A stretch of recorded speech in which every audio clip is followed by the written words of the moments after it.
Assalamualaikum warahmatullahi wabarakatuh.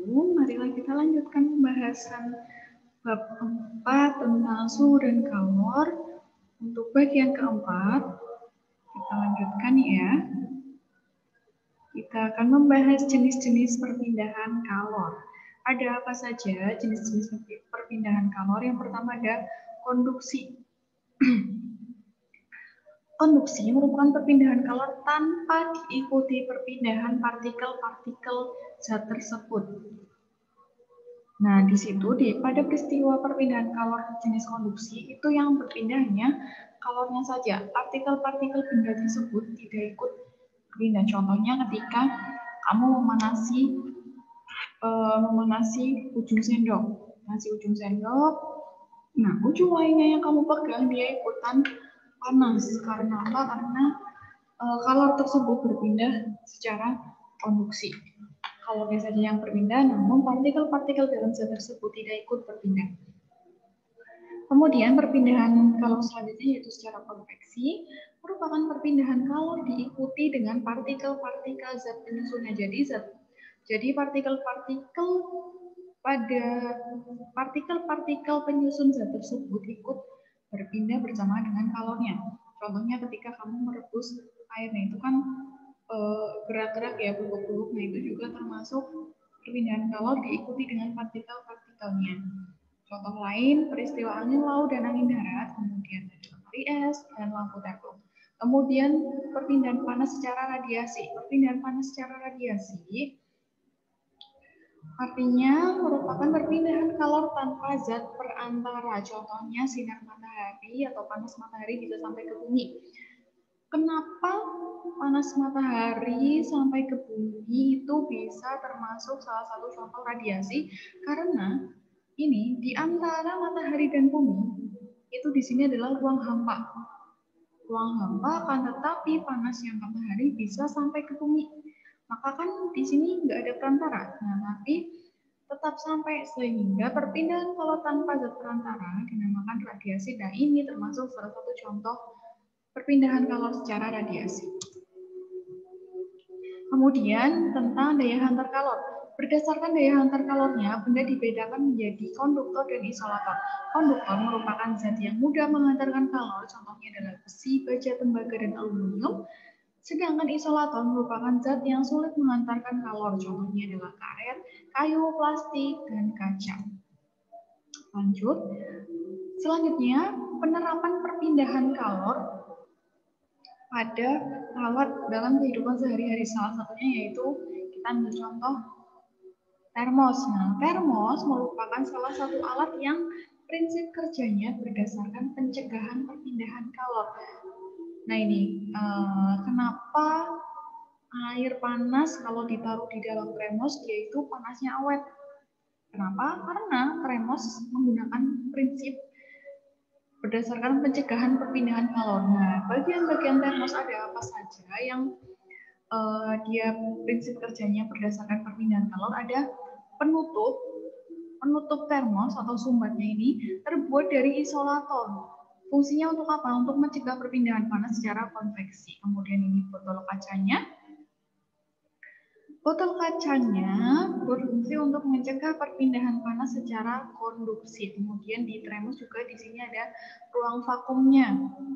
Berfungsi untuk berfungsi untuk mencegah perpindahan panas secara konveksi maupun secara konduksi. Kemudian pada termos juga dilapisi lapisan perak, fungsinya untuk mencegah perpindahan kalor secara radiasi.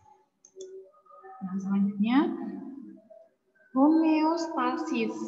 Homeostasis pada tubuh kita. Homeostasis itu apa? Homeostasis merupakan pengaturan tubuh secara otomatis. Biar apa? Biar kelangsungan hidup dapat dipertahankan. Jadi tubuh kita itu mengatur secara otomatis apa yang terjadi di dalam tubuh diatur secara otomatis. Biar apa? Biar kita dapat bertahan hidup. Nah, apabila tubuh kita melakukan homeostasis, maka kadar gula dalam darah kita akan relatif tetap, kemudian suhu tubuh akan relatif tetap sehingga kerja jantung relatif tetap stabil gitu ya. Nah, Sistem organ yang berfungsi menjaga homeostasis tubuh adalah sistem ekskresi, khususnya adalah ginjal. Nah, sistem ekskresi menjaga homeostasis tubuh dengan cara apa? Dengan cara osmoregulasi. Osmoregulasi itu apa? Mekanisme yang dilakukan makhluk hidup untuk mengatur tekanan osmotik cairan di tubuhnya. Nah, berdasarkan suhu tubuhnya, hewan dikelompokkan menjadi homoioterm atau berdarah panas dan poikiloterm berdarah dingin. Nah, untuk hewan yang homoioterm atau berdarah panas, dia itu suhu tubuhnya relatif tetap. Contohnya pada kelompok animalia, unggas, gitu. Kemudian untuk hewan poikiloterm atau berdarah dingin, yaitu suhu tubuhnya berubah-ubah menyesuaikan suhu lingkungan. Contohnya amfibi, ikan, dan lain-lain. Nah, pengaturan suhu tubuh manusia dilakukan oleh beberapa organ, yaitu otak, otot, kulit, pembuluh darah, dan kelenjar endokrin. Nah, pada bagian otak yang berperan dalam pengaturan suhu tubuh, namanya adalah hipotalamus. Nah, ini merupakan salah satu contoh homeostasis dalam tubuh kita.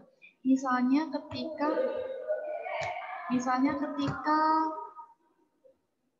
body temperature falls, ketika suhu tubuh turun, ketika suhu tubuh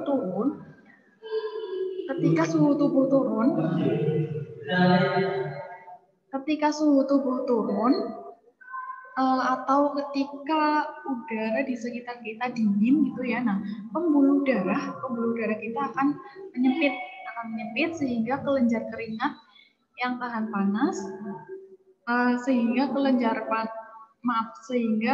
keringat tidak mengeluarkan cairan. Nah, ketika suhu tubuh turun atau kedinginan, itu pembuluh darah akan menyempit sehingga kelenjar keringat tidak mengeluarkan keringat. Kemudian tubuh kita responnya gimana? Menggigil atau merinding gitu ya. Nah, itu merupakan kontraksi otot yang tidak disengaja sehingga dapat menghasilkan panas yang dapat menghangatkan tubuh kita kembali sehingga suhu tubuh kita dapat bertahan atau stabil. Kemudian jika sebaliknya ketika suhu tubuh meningkat atau ketika suhu di ruangan itu meningkat panas, maka pembuluh darah kita akan membesar, kemudian mengakibatkan hilangnya panas ke lingkungan, menyebabkan hilangnya panas ke lingkungan, sehingga kelenjar keringat akan mengeluarkan keringat.